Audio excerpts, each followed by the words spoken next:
1ஆம் நூற்றாண்டின் காலகட்டங்களில் கிறிஸ்தவங்க பல துன்பங்களுக்கு ஆளாக்கப்பட்டு கொடுமையான முறையில் கொல்லப்பட்டாங்க. இந்த பதிவில் அதுக்கப்புறம் என்ன நடந்திருக்கும் அப்படிங்கிறத நான் சொல்ல போகிறேன். தெரிஞ்சிக்க ஆவலாக இருந்தீங்கன்னா இந்த வீடியோவை தொடர்ந்து பாருங்கள். நான் உங்கள் Saravanan. Welcome to our channel.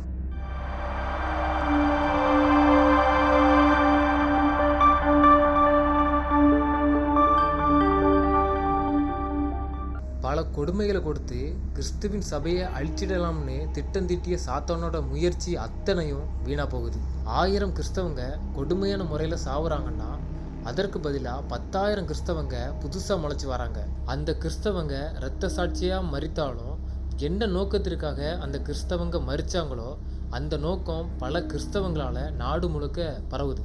இது சாத்தானுக்கு பெரும் அச்சத்தையும் தோல்வியையும் மட்டுமே கொடுக்குது. அதில் ஒரு கிறிஸ்தவர் தங்களை கொடுமைப்படுத்தும் நபரை பார்த்து இப்படியா பேசுகிறாரு: நீங்கள் எங்களை சித்திரவதை செய்யலாம், துன்பப்படுத்தலாம், சலிப்படைய செய்யலாம், உங்களோட தீய தன்மைகள் எங்களோட பலவீனங்களால் வேதனைக்குட்படுத்தப்படலாம்.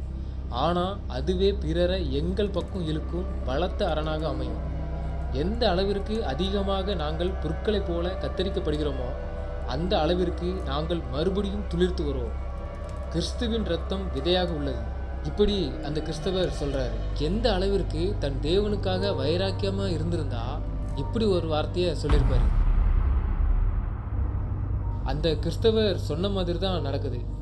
சாத்தான் என்னதான் அந்த கிறிஸ்தவங்களை சோதிச்சாலும் அந்த கிறிஸ்தவங்களோட நோக்கம் நிறைவேறிக்கிட்டு தான் இருக்கு.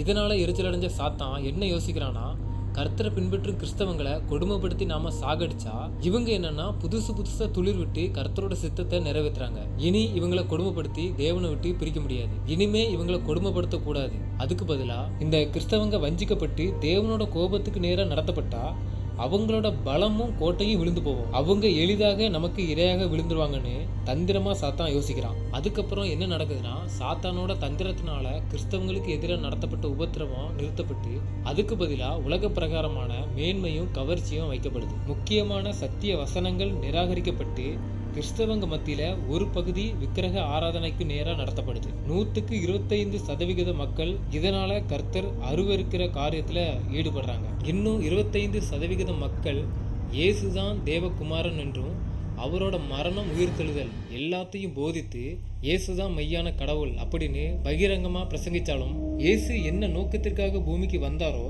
அந்த நோக்கம் என்ன என்பதை பற்றி மக்களுக்கு உணர்த்தாம வெறும் ஆசீர்வாதங்களை பற்றி பேசி பேசி மக்களை மயக்கி உலக பிரகாரமான வாழ்க்கையில எப்படி சந்தோஷமா இருப்பது என்பதை பத்தி தான் போதிக்கிறாங்க. இதை தான் சாத்தான் கையில எடுத்த 2வது ஆயுதம். புரியும்னு நம்புறேன். பாவத்தை பற்றிய உணர்வும் மனம் திரும்ப வேண்டும் அல்லது இதயத்தில் ஒரு மாற்றமாவது வேண்டும் அப்படிங்கிற அவசியத்தை உணராம எல்லா மக்களையும் மதம் மட்டுமே மாற்றணும் அப்படிங்கிற நோக்கத்துல மட்டுமே பிசாசானவன் பல கிறிஸ்தவ பாதிரிமார்களை பயன்படுத்துறான். இதனால சபை பெரும் பேராபத்தை நோக்கி போகுது. இதுக்கு சாத்தான் கொடுத்த கொடுமையே எவ்வளவோ மேல். கடவுளுக்காக இரத்த சாட்சியா இறந்திருந்தா கூட அது பரலோகத்துல பெரும் ஆசீர்வாதமா இருந்திருக்கும். உங்களுக்கு புரியுற மாதிரி சொல்லணும்னா, கடவுளுக்கு பிடிக்காத செயல்களை மனுஷங்களை செய்ய வைக்கிறதுக்காகவே கடவுள் கொடுத்த வேத புத்தகத்துல இருந்து வார்த்தைகளை எடுத்து மனுஷங்களுக்கு முன்பாக காட்டி இது கடவுளுக்கு பிடிச்ச செயல்கள் தான், அதனால தைரியமாக செய்யலாம் அப்படின்னு கள்ள தீர்க்கதரிசி மூலமா சொல்றான். ஆனா இதை ஆராய்ந்து பார்க்க தெரியாத கிறிஸ்தவங்க அதை ஏத்துக்கிட்டு பரிசுத்தமா வாழ்றதா நினைச்சு பாவத்துக்குள்ளதான் நீச்சல் அடிச்சுட்டு இருக்காங்க. வேதத்தை தெளிவா அறிந்த கிறிஸ்தவங்க அந்த கள்ள போதகத்தை கண்டறிஞ்சு அதை விட்டு விலகி போறாங்க. அப்படி விலகி போற கிறிஸ்தவங்களை தான் சாத்தான் பல கொடுமைகளால அவங்கள சித்திரவதை பண்ணான்.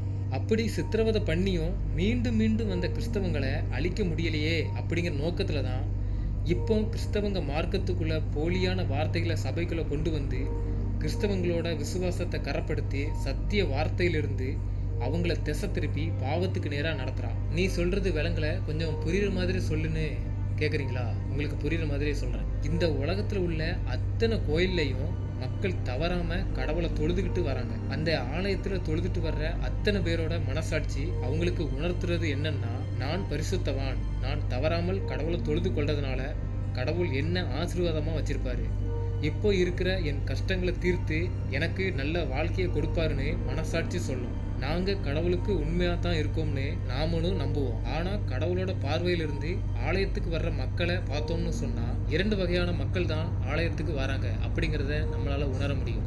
உங்களால் நம்ப முடியலனாலும் நான் பின்னாடி சொல்ல போகிறத கேட்டால் உங்களால் நம்பாமல் இருக்க முடியாது. போவோமா? ஒரு வகையான கிறிஸ்தவங்க இயேசுவை பின்பற்றி அவர் இந்த பூமியில் மனுஷங்க எப்படி வாழணும்னு சொல்லி வாழ்ந்து காட்டிட்டு போனாரோ அதே மாதிரி வாழ முயற்சி பண்ணி தங்களோட குறைபாடுகளை நீக்கி உத்தமமாக வாழ தினம் போராடுறாங்க. இன்னொரு வகையான கிறிஸ்தவங்க என்னன்னா, தங்களோட தவறுகளை சுட்டி காட்டுகிற வசனங்களை பார்த்தும் கூட அந்த வார்த்தைக்கு தங்களை ஒப்பு கொடுத்து மனம் திரும்ப மனசு இல்லாமல் அதே தவறுகளை பண்ணி மனமாற்றமே இல்லாமல் பழைய வாழ்க்கையை தான் வாழ்கிறாங்க. அவங்களுக்குள்ள பாவங்கள் இருந்தும் எந்த தைரியத்தில் கடவுளை வணங்குறாங்கன்னு தெரியல. இப்படிப்பட்டவங்களை சபைக்குள்ளே சேர்த்துக்கொள்ள கூடாதுன்னு இயேசு கிறிஸ்து கடுமையாக எச்சரிக்கிறாரு. இருந்தாலும் அந்த மனுஷங்க மேலேயும் இயேசு பரிதாபப்பட்டு, இந்த ஜனங்களுக்கு நம்மளை விட்டால் வேற யார் இருக்கா, இவங்க அறியாமல் செய்கிற தவறுகளை ஆலயத்தில் சொல்லப்படுற போதனையினாலும் அங்கே நடக்கிற அற்புதம் சாட்சிகளை பார்த்து தங்களோட தவறுகளை திருத்தி கொள்ள ஒரு வாய்ப்பாக இருக்கும் அப்படின்னு இயேசு ஆலயத்துக்குள்ளே வர்றதுக்கு அவங்கள அனுமதிக்கிறாரு. ஆனால் இதுவரையிலும் சபைக்கு வந்தவங்க யாரும் திருந்தின மாதிரி நான் இன்னும் பார்க்கல.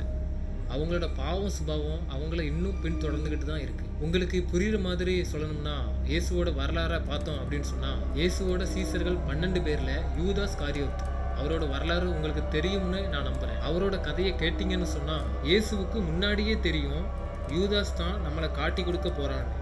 இந்த விஷயத்த அவரே அந்த 12 சீசருங்க முன்னாடி சொல்லிடுவார். அப்போவாச்சும் ஐயையோ நாம் இப்படி இயேசுவை காட்டி கொடுக்க போகிறோமேன்னு தன்னோட தவறை உணராமல் இயேசு யூதாஸ் திருந்த ஒரு வாய்ப்பு கொடுத்தோம். யூதாஸ் அதை நிராகரிச்சுட்டு வெறும் 30 வெள்ளி காசுக்காக இயேசுவை காட்டி கொடுத்துட்டாரு.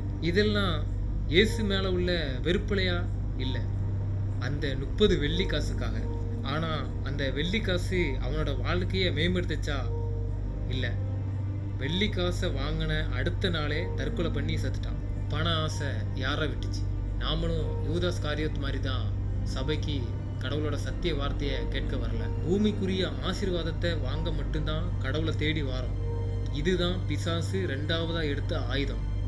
இனியும் நீங்கள் உலகத்துக்குரிய ஆசீர்வாதத்தை கடவுள் தரணும்னு சொல்லி ஆலயத்துக்கு போவாதீங்க. கடவுள் அதை உங்ககிட்ட எதிர்பார்க்கல. அவர் எதிர்பார்க்கறது உங்கள் பரிசுத்த வாழ்க்கையை தான். நீங்கள் அப்படி வாழ ஆரம்பித்தாலே கடவுள் உங்களை எல்லா ஆசீர்வாதங்களோடு நல்லா பார்த்துப்பாரு.